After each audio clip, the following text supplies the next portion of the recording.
2 Corinthians chapter 12, New International Version. I must go on boasting. Although there is nothing to be gained, I will go on to visions and revelations from the Lord. I know a man in Christ who 14 years ago was caught up to the third heaven. Whether it was in the body or out of the body, I do not know. God knows.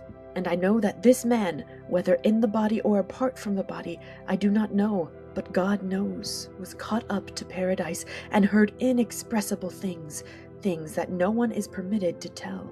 I will boast about a man like that, but I will not boast about myself, except about my weaknesses.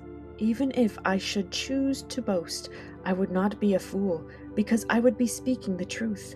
But I refrain, so no one will think more of me than is warranted by what I do or say, or because of these surpassingly great revelations. Therefore, in order to keep me from becoming conceited, I was given a thorn in my flesh, a messenger of Satan to torment me. 3 times I pleaded with the Lord to take it away from me, but he said to me, "My grace is sufficient for you, for my power is made perfect in weakness.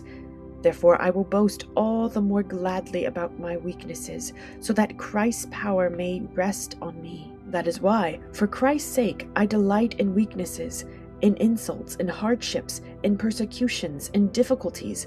For when I am weak, then I am strong. I have made a fool of myself, but you drove me to it. I ought to have been commended by you, for I am not in the least inferior to the super apostles, even though I am nothing. I persevered in demonstrating among you the marks of a true apostle, including signs, wonders, and miracles. How were you inferior to the other churches, except that I was never a burden to you? Forgive me this wrong. Now I am ready to visit you for a 3rd time, and I will not be a burden to you, because what I want is not your possessions, but you. After all, children should not have to save up for their parents, but parents for their children. So I will very gladly spend for you everything I have, and expend myself as well. If I love you more, will you love me less? Be that as it may, I have not been a burden to you. Yet, crafty fellow that I am, I caught you by trickery. Did I exploit you through any of the men I sent to you? I urged Titus to go to you, and I sent our brother with him. Titus did not exploit you, did he? Did we not walk in the same footsteps by the same Spirit? Have you been thinking all along that we have been defending ourselves to you?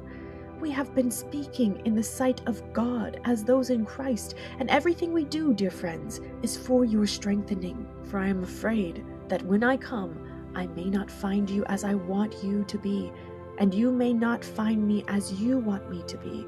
I fear that there may be discord, jealousy, fits of rage, selfish ambition, slander, gossip, arrogance, and disorder. I am afraid that when I come again, my God will humble me before you, and I will be grieved over many who have sinned earlier and have not repented of the impurity, sexual sin, and debauchery in which they have indulged.